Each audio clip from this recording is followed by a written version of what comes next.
होती. प्रशासकीय इमारत टप्पा 1, 2, 3 असे 3 आपण करायचे ठरवले होते. त्यापैकी टप्पा 3 झालेला आहे. तिथे कार्यालय आहे. 1 आणि 2 गेल्या 30 वर्षात होऊ शकलेलं नाही. हे आपण नवीनच बिल्डिंग करावी याचा प्रशासकीय ठराव केलेला होता, मागच्या काळात आपण पाहिला असेल.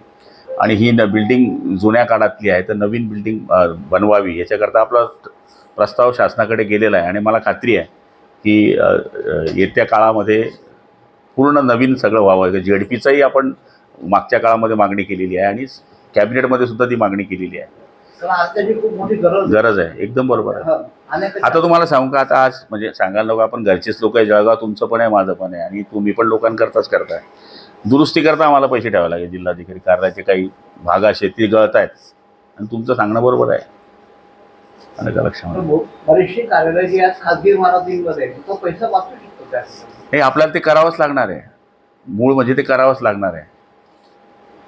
नवीन केलं नाही तर उद्या काळात ठीक आहे. आता हे जिल्हाधिकाऱ्यांनी मागं लागून आपल्याकडून DPDC म्हणून पैसे घेतले, दुरुस्ती होईल, पण ते टेम्पररी आहे. कायमस्वरूपी आपल्याला प्रशासकीय कार्यालय मोठं करावंच लागणार आहे. त्याशिवाय एका ठिकाणी जर अधिकारी आले सगळे तर सुटसुटीत काम होऊ शकेल. पूर्वी 3 मजल्यांना परवानगी होती, आता 7 मजल्यांना परवानगी आहे. जुन्या काळातलं असलं त्याला परवानगी मिळत नाही, तो प्रॉब्लेम मोठा आहे. असा विषय ॲडव्हर्टाईजच्या हिशोबाने. ठीक आहे. पुढच्या काळात तुम्ही